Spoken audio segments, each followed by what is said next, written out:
The sky was burning. Captain Elias Varen stood knee-deep in mud and shattered metal, his rifle heavy against his shoulder, his breath raw from smoke and the acrid sting of plasma fire. Above him, the heavens tore themselves apart. Starships screamed across the void, their engines streaking fire and debris into the atmosphere. The air itself shook under the fury of the war. Around him, men were dying. Their screams rose and fell with the pulse of artillery, swallowed by the thunder of collapsing earth. The battlefield on Calath's plains had once been fertile, so the old map said, but now it was nothing but craters and scorched stone, the soil poisoned with the ash of the fallen. Elias barely remembered what it meant to fight for something. Years had stripped him of ideals. He fought now because he had been trained to, because war had carved him hollow and filled the emptiness with reflex and survival. His hands moved without thought, changing clips, steadying the barrel, pulling the trigger at shapes too far away to recognize as men or aliens. But then he saw her. At first, he thought she was another phantom of exhaustion, a hallucination conjured by a mind stretched too thin.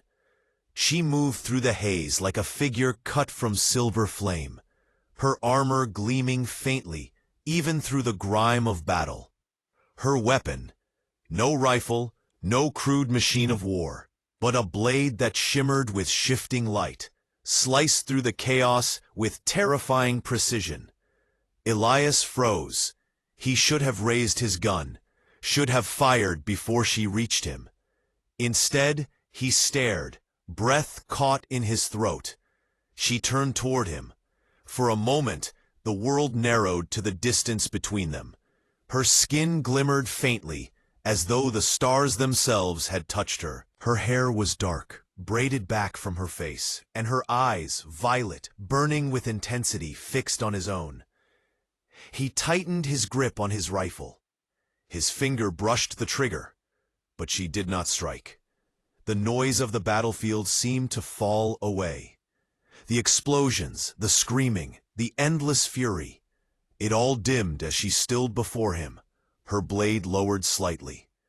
She studied him, her gaze sharp, unyielding, and then softened by some decision he could not begin to understand. Her lips parted, her voice cut through the air, clear as steel and steady as command. "Live," she said. "Today is not your last." And then she was gone. In the space of a heartbeat, she vanished back into the maelstrom, her silver form swallowed by smoke and fire. Elias stood frozen, rifle trembling in his hands, his pulse hammering. He should have dismissed it. Another enemy soldier sparing him in the chaos of war, a trick of mercy or of cruelty. But the sound of her voice lingered, not a threat, not a command, a promise. Live. For the first time in years, Elias realized his breath was shaking not from battle, but from something else, something dangerously close to hope. The war ended not with victory, but with silence. No parades, no triumphant songs, no banners rising to mark glory. Just silence. The ceasefire fell like an exhausted breath across Calath's plains. And the soldiers, human and Varian alike, collapsed where they stood. Humanity withdrew to its fleets. The Varians remained, battered but unbroken, their scorched cities already stirring with the beginnings of renewal. Captain Elias Varen did not leave. His unit had been dissolved in the wake of the truce. Orders came down the line like shards of glass. Stand down, return to Earth, rebuild. But Elias found no meaning in the words. Earth was a memory now, half buried beneath the years of killing. He couldn't imagine green fields or calm oceans anymore. His world was fire, smoke, and steel. So he stayed. In the days after the withdrawal, he wandered the husks of battlefields. The wreckage of human tanks rusted in the alien sun. Burnt armor and scorched bones lay unclaimed in the craters. The soil smelled of plasma and blood. He told himself he stayed to bury the dead. Sometimes he did, but mostly he walked because he didn't know how to stop moving, how to set his weapon down for good. At night, he sat in ruins, once temples, once homes, once proud spires that had pierced the sky. He watched the twin moons rise, pale silver and deep indigo, and tried to remember what it meant to be a man rather than a weapon. He failed. But always, in the hollow hours when exhaustion numbed him, a face returned to him. Silver skin catching firelight, eyes like violets burning through smoke, a voice that cut through chaos with impossible calm. Live. Why had she spared him? Elias didn't know, and the question haunted him more than the screams of his fallen comrades. Weeks passed. The Varians rebuilt with startling resolve. Where human engineers would have cleared rubble, they planted roots, vines of pale blue flowers creeping over shattered stone, transforming wreckage into living monuments. Their people sang as they worked, low harmonies that filled the nights like prayers. Elias watched from the margins, an uninvited ghost. They did not force him out, though some looked at him with suspicion, others with pity. He was a reminder of the war, a soldier without a cause, drifting through a land not his own. But something in him resisted leaving. Perhaps it was the quiet determination of the Varians as they restored their world. Perhaps it was the strange peace of nights beneath alien stars. Or perhaps it was her, the warrior who had looked into him and chosen mercy instead of death. Elias told himself he would never see her again, that she belonged to the war, and he should leave her there in memory. He was wrong. The ruins of the temple had become Elias's refuge. Its pillars were shattered, its mosaics scorched by fire, but something about the place drew him back. Maybe it was the silence. Maybe it was the way the twin moons shone through the broken roof and painted the cracked stone in silver. That evening, he sat on a fallen block of marble, rifle across his knees, though there was no enemy left to fight. The air was thick with the scent of alien blossoms creeping back into life, blue petals glowing faintly in the dark, as if the night itself had planted stars at his feet. He closed his eyes, trying to remember Earth, green grass, the ocean's roar, his sister's laughter before the war took her. But the memories slipped through his grasp, leaving him clutching only silence.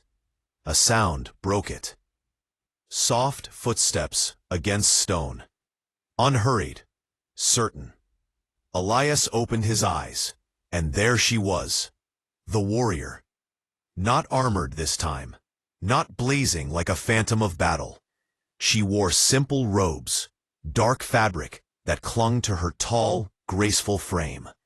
Her skin caught the moonlight, faintly luminescent, and her violet eyes locked onto him with the same piercing focus as before. His breath caught. His hand twitched toward his rifle before shame stopped him. "You survived," she said. Her voice was softer than on the battlefield, yet still carried that steady weight, as if she were used to being obeyed. Elias forced a dry laugh. Survived is one word for it. You carry ghosts. The words struck deeper than a blade.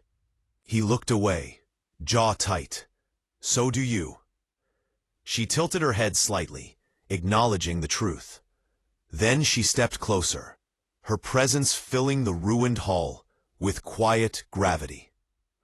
"Why do you remain here?" she asked. He hesitated, the answer tangled in his chest. He didn't want to admit he was afraid of going home. Afraid there was no home left for him. Afraid he no longer belonged to the world of civilians, of families, of peace. So he said instead, "I don't know how to stop." Her gaze softened, just barely. War can carve a soul hollow, but emptiness is not the end. It can be the space where something new begins. Elias let out a sharp breath, bitter and trembling. "Easy words for someone like you. Someone like me? You fought like a storm. You looked like you were born for it." For a long moment, she regarded him in silence. Then she said, "Do you think storms choose to rage? Or do they rage because they must?" Elias blinked at her, unsure how to answer. Finally, he managed, "What's your name?" She hesitated a heartbeat, as if weighing whether to trust him with it. Then, Serenia. The sound of it lingered in the air between them, strange and beautiful. "Elias," he said quietly, as if giving his name back was an offering. Serenia nodded once, her expression unreadable. "Then, Elias, perhaps it is not yet time for you to leave." And with that, she turned, her robes trailing behind her, as she disappeared into the night. Elias sat frozen, long after she was gone, heart pounding with something he hadn't felt in years. Not fear, not despair, something far more dangerous. Hope. The first time they met again was chance. The second was not. Elias found her waiting near the rebuilt gardens of the Varian capital, where alien blossoms unfurled their strange blue light as night fell. Serenia stood among them, as if she belonged to the earth and the stars both, her tall frame poised yet unguarded, violet eyes turned toward the sky. When she saw him, he inclined her head, just a slight motion, but enough to send heat crawling down his neck. "You return to ruins often," she said, "but you should also see where life grows." Elias glanced at the glowing vines climbing marble arches, their blossoms humming faintly with energy. "Life doesn't usually grow where I've walked." Her gaze lingered on him. "It does now." They began to walk together after that. At first, their steps were stiff, like soldiers unused to company, outside the chain of command. But slowly, the silence between them softened, became less of a wall and more of a bridge. One evening, Serenia led him beyond the city to a hill where both moons rose at once, one pale silver, the other deep indigo. The sky shimmered with a river of stars, brighter than anything Elias remembered from Earth. "Your world has one moon," she said, settling gracefully onto a stone ledge. Elias sat beside her, cautious, as though the space between them might shatter. One moon, yes, but countless stories about it. Lovers, dreamers, madmen. We used to say it watched over us. "And do you believe that?" she asked. "I used to." He hesitated, staring at the indigo moon above. "I don't know if I believe in much anymore." Serenia was quiet for a long time. Then, softly, she said, "You believed enough to survive." The words struck something deep in him. He turned to look at her, only to find her already watching him. The violet in her eyes glowed faintly under the moonlight. Not cold, but searching, like she was seeing him in ways he didn't know how to see himself. He looked away first. His chest ached. Their walks became ritual. Sometimes they spoke, sometimes they didn't. Serenia asked about Earth, its oceans, its forests. Elias told her about rain, about the way it sounded against rooftops, about the smell of soil after a storm. He told her about music drifting from open windows in summer, about children chasing each other down streets. Her lips curved in the faintest smile. Fragile joys, she said. Your kind builds beauty out of what could so easily break. And your people? Elias asked. We build beauty out of endurance, out of what cannot break. She glanced at him then, her expression unreadable. Perhaps we need both. One night, the air was cool and still, the moons hanging low and heavy. Serenia stopped on a bridge of pale stone arching over a stream. The water glowed faintly with bioluminescent life, casting ripples of silver light across their faces. Why do you flinch when you laugh? She asked suddenly. Elias froze. What? You catch yourself. As though laughter is a crime. He hadn't realized she noticed. His throat tightened. Because it feels wrong. Like I don't deserve it. Not after everything I've done. Serenia studied him for a long moment, her expression softened by something almost tender. You carry your past as if it is a chain, but chains can be broken. Her hand brushed his then, so light it might have been an accident. So deliberate, it could not have been. His breath caught. The warmth of her touch lingered like fire on his skin. He wanted to take her hand, but his courage faltered. He pulled back instead, ashamed of the ache it left behind. And yet, he returned, again and again. Sometimes they spoke until the moons sank low, their words wandering from the sacred to the mundane. He told her about the taste of coffee. She told him about the first star songs taught to Varian children. Sometimes they simply sat in silence, the space between them humming with an unspoken truth neither dared to name. For Elias, every moment with her was both agony and salvation. He was terrified of what it meant to need her, terrified of what would happen when the truth of her life and his collided. But he could not stay away, because when Serenia's rare laughter spilled into the night, or when her hand brushed too close to his, Elias felt something stir inside him he had long believed was dead. Hope. And hope was more dangerous than any battlefield. The nights had become their sanctuary. By day, Elias still drifted, half a soldier, half a ghost. He repaired what he could in the city, lent his hands to the rebuilding when the Varians allowed it, though their wary eyes often reminded him he was not of them. But by night, when the twin moons lifted into the sky, he found Serenia, or perhaps she found him. They walked roads of pale stone, gardens thick with luminous blossoms.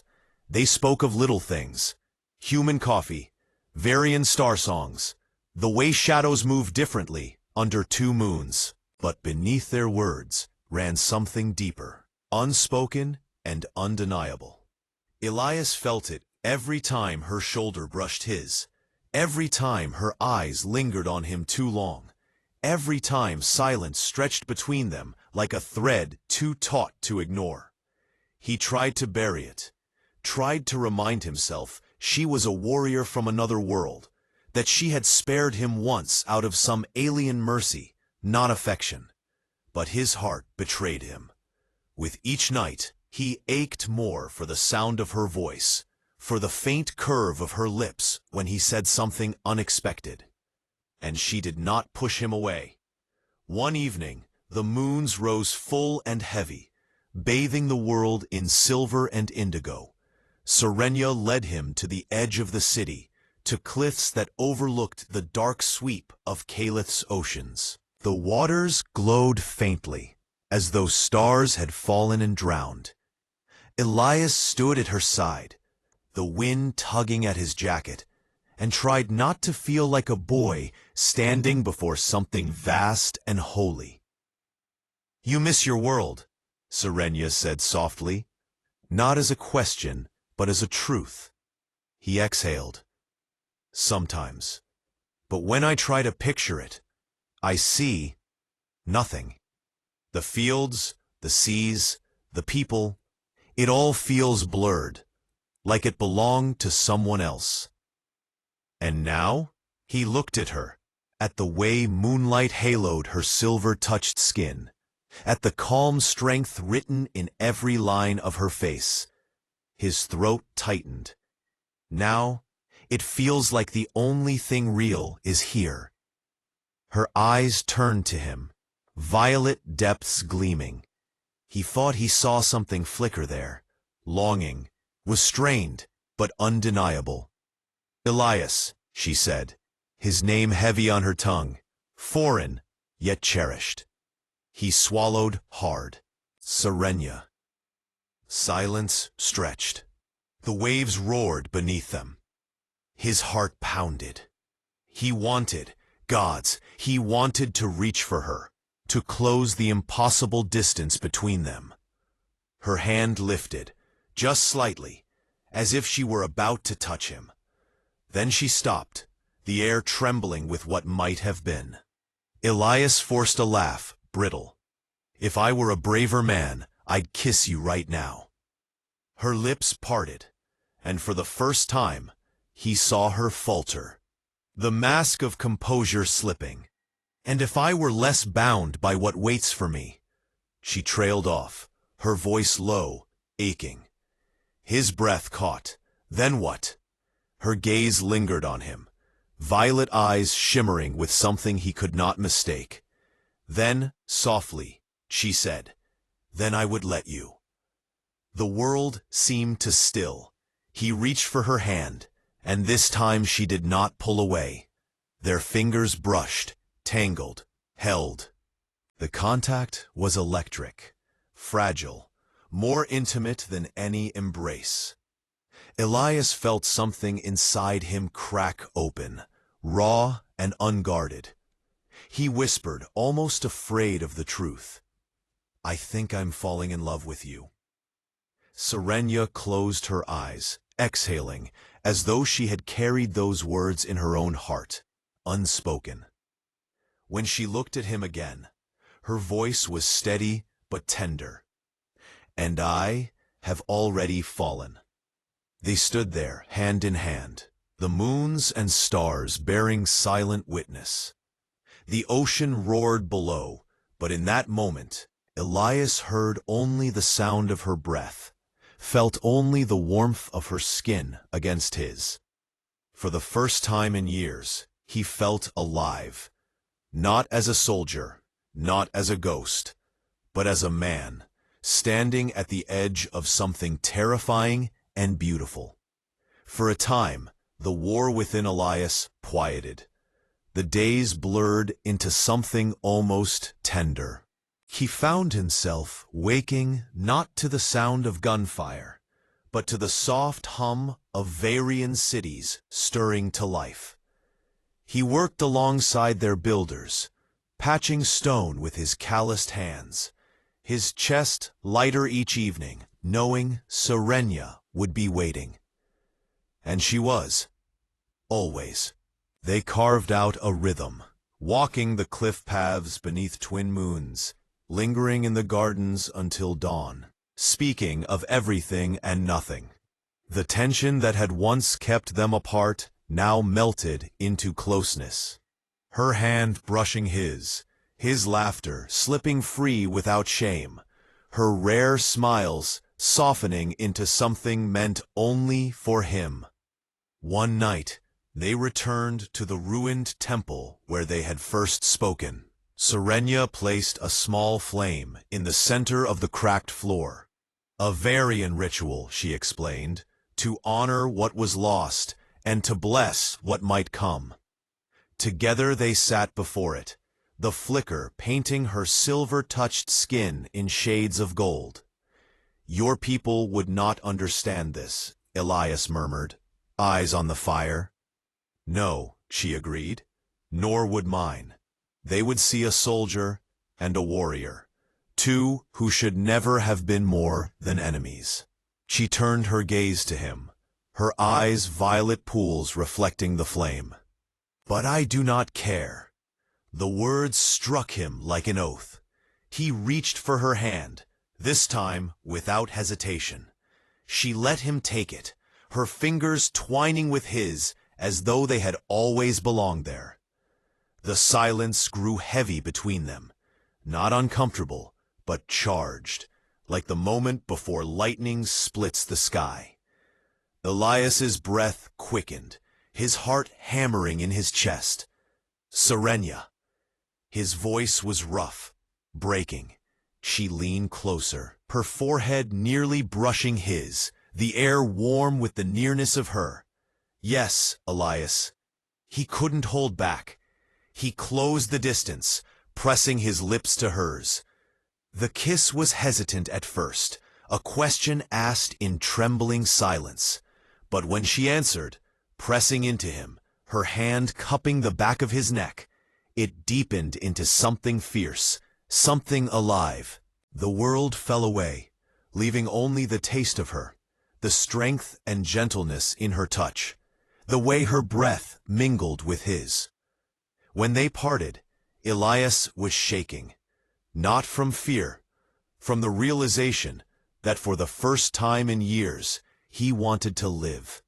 Not just survive, live. Serenia rested her forehead against his. At last, she whispered. In the days that followed, they grew bolder. Not reckless, not careless. Both had lived too long with discipline to abandon it entirely, but with a quiet defiance that belonged only to lovers. They shared laughter more freely. Elias began teaching her old earth songs, humming them badly until she learned the melodies. Serenia taught him the star songs of her people, their harmonies haunting and strange, resonating deep in his chest. Sometimes they said nothing at all. They simply walked side by side, shoulders brushing, silence speaking louder than words.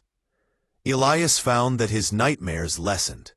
When they came, Serenia was there, holding him steady, grounding him with touch and presence. And when she faltered, when doubt about her people's future weighed heavy, he became her anchor, whispering that she was not alone. But happiness, Elias knew, was fragile. And though he tried to ignore it, shadows lurked at the edges of their nights. The Varian elders had begun to gather. Messengers moved through the city, voices hushed, eyes watchful. Something was being prepared. Serenia grew quieter in those moments, though she never spoke of it. When Elias asked, she only pressed her lips to his temple and whispered, "Not yet." So he let it be. For as long as the fragile days lasted, he let himself believe they were enough. For days, Serenia seemed different. Not distant, not from him, at least, but quieter, her thoughts running beneath the surface like deep currents Elias could not reach. Sometimes, as they walked the gardens or watched the twin moons rise, he would catch her looking at him, her expression unreadable. He would ask what was wrong, and she would only shake her head, forcing a smile that did not reach her eyes. Elias did not press her. A soldier learned patience. Sometimes patience kept you alive. But unease gnawed at him all the same. One evening, she asked him to meet her, not in the city, nor in the gardens, but beyond the cliffs, where the land gave way to wild plains lit by glowing flora. They walked until the city lights faded behind them, until the only sound was the whisper of wind through silver grass. Serenia stopped on a ridge, her gaze turned toward the horizon. The moons painted her in pale fire, regal even in silence. Elias waited, his chest tight, sensing something heavy in the air. Finally, she spoke. "There is something I have not told you," she said, her voice low, almost unsteady. Elias's pulse quickened. He stepped closer, searching her face. "Serenia, whatever it is." She raised a hand, silencing him gently. "Let me speak." She drew in a breath, her violet eyes glimmering with conflict. "I am not merely a warrior of my people. I am heir to them. My bloodline carries the right to rule, should the council deem the time has come. My path was never meant to be mine alone." The words struck like a blow. Elias stared, his mind scrambling to catch up. Heir? Her gaze did not waver. Future leader, the one who will one day be responsible for every life under these stars. She turned her head away, her jaw tightening. "And yet, here I stand, stealing hours with you, when I should be preparing for a destiny I cannot refuse." Elias felt the world tilt beneath him. He stepped back, shaking his head. "You're telling me you'll be their ruler, and you chose me?" "Not chose," she whispered, voice breaking at the edges. "I fell, just as you did." The silence between them was raw, the grass whispering in the wind. Elias felt a storm rising in his chest. Love and anger, hope and despair, all at once. "And this destiny of yours," he said harshly, more sharply than he meant, "it doesn't leave space for me, does it?" Her eyes flashed, pained but resolute. "Do you think I would risk telling you this if I did not want you beside me?" He faltered. She stepped forward, close enough that he could feel the heat of her presence. "But you must understand the weight, Elias. My people are proud, bound by tradition. To them, I must be untouchable, beyond reproach. To be with one not of my species, one who was once their enemy, would be seen as weakness, a threat to unity, perhaps even betrayal." Her hand hovered, trembling, before she let it rest lightly on his chest. "And yet, I cannot let you go." Elias's heart thundered beneath her palm. He wanted to pull her into his arms, to swear that nothing mattered but this, them. But the soldier in him knew the truth. Politics were their own kind of battlefield, and he had no weapon to fight them with. He covered her hand with his own, holding it tight. "So what happens now?" Serenia's lips parted, her breath unsteady. "Now, we must decide if love is enough to defy a world." They tried, for a while, to guard what they had. Their meetings shifted farther beyond the city, into the wilds where silver grass bent in the wind, and the moons kept silent watch. They spoke in whispers, clung to one another as though their closeness might shield them from the truth waiting beyond the horizon. But love, Elias realized, is never invisible, not when it burns this brightly. The discovery came one dawn. They had walked through the night, Serenia's hand threaded through his as if she could not bear to let go. Exhaustion drew them to a hollow among ancient stones, where they lay side by side, watching the sky bleed into morning. Elias felt peace settle into his bones, a rare and fragile thing. Then the voices came, sharp, guttural syllables in the Varian tongue. "Soldiers." Serenia sat up at once, violet eyes flashing, her hand darting to the hilt at her hip. But it was too late. 4 armored warriors stepped into the hollow, their faces hard as carved obsidian. Their gazes flicked between her and Elias, her disheveled hair, his hands still caught in hers. Understanding struck like lightning. One of them spat on the ground. Human. The word dripped with venom. Another sneered, his voice a low growl. He dares lay hand on the air? Elias rose, fists clenched, though his body screamed not to fight. He'd faced death countless times, but this felt different, more humiliating than any battlefield. He felt their eyes crawling over him, stripping him down to nothing. Not soldier, not man, just less. Leave him, Serenia commanded, stepping between them and Elias. Her voice was iron, but Elias could see the tremor in her shoulders. The leader shook his head slowly, contempt curling his lips. We cannot. He is a danger, a stain. What will the people say when they learn their future leader lies with filth? Elias's breath caught. The word hit him harder than any bullet ever had.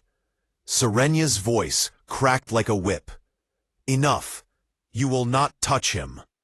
The soldiers exchanged looks, their loyalty warring with fear of defiance. Finally, the leader spoke, low but firm. This is not yours to decide, Serenia. You are heir, not just to power, but to purity. And his gaze flicked to Elias, full of disdain. He is nothing. Elias's fists trembled. He wanted to strike, to shout, to prove he was not nothing. But shame hollowed him out, rooted him to the spot. He could not meet their eyes. They dragged Elias before the elders. Not bound.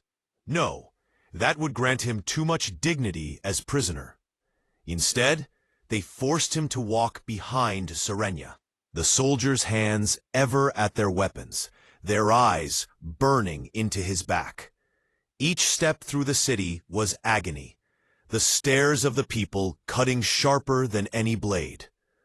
Murmurs followed them. Human. Enemy. Unworthy. Elias had survived war. But this quiet, suffocating persecution was worse. Every glance told him what he already feared. He was beneath them, not a partner for their heir, but a blemish to be scrubbed clean. Through it all, Serenia never released his hand. Her chin was high, her shoulders unyielding. She met every stare with defiance, her presence alone keeping the crowd from tearing him apart. But Elias felt the truth clawing at him, cold and merciless. Love, no matter how fierce, might not be enough against a world that saw him as less than nothing. The chamber of the Varian Council was carved into the heart of a mountain, its walls veined with crystals that caught the torchlight and cast fractured beams across the stone floor. The air was heavy, thick with the weight of centuries, of laws and decrees spoken within these walls, of voices that had shaped empires. Elias had stood before generals, before courts-martial, even before his own commanders when his failures demanded reckoning. But nothing felt like this. He stood at Serenia's side, his posture rigid, his chest tight. Arrayed before them sat 12 elders, their robes woven with silver thread, their faces stern. Violet eyes cold and unyielding. They regarded him not as a man, but as an infection, a crack in their flawless stone.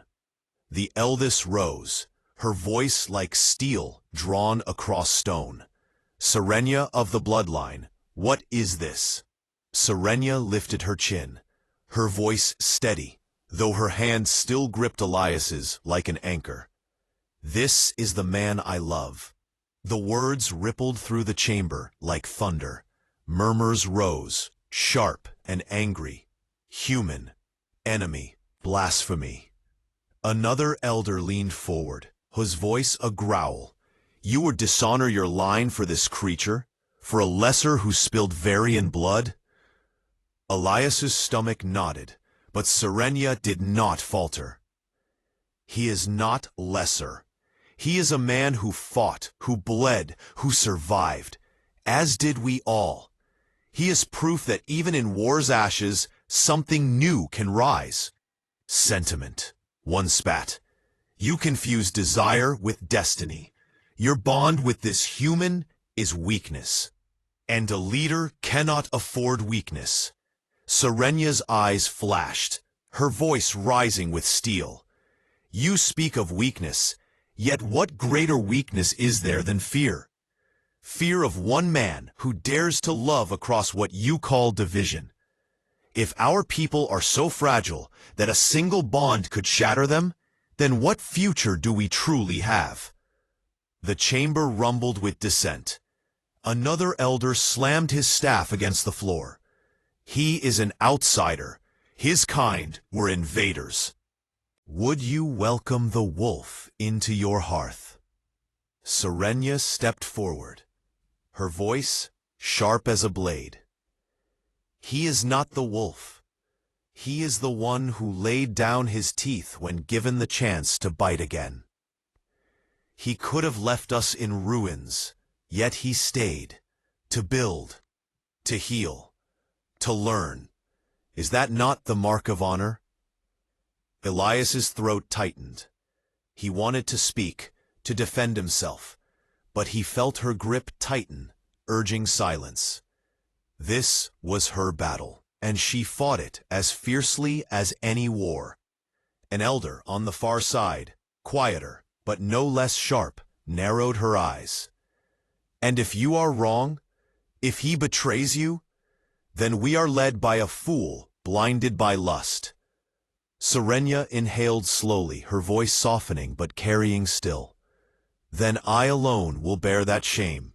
But I tell you this, leadership is not born from purity of blood, nor from blind adherence to tradition. It is born from strength, from vision, from the courage to choose what others fear to. I choose him, not because it is easy, but because it is true. Her words hung in the chamber like fires suspended in air. For a long moment, none spoke. At last, the eldest struck her staff against the stone floor. Enough. The council will decide. The debate dragged on for hours. Voices clashed like swords. Tradition against change, fear against hope. Elias stood silent throughout, his chest burning with shame and awe alike, watching Serenia fight for him with every breath. At last, when the chamber had nearly shaken itself apart with fury, the eldest rose once more. Very well, she said, her voice weary but resolute. The council concedes, for now. You may keep him, Serenia. But know this, your bond is no private matter. It will be judged by all, watched by all. If he falters, if you falter, it is not only your ruin, it is ours.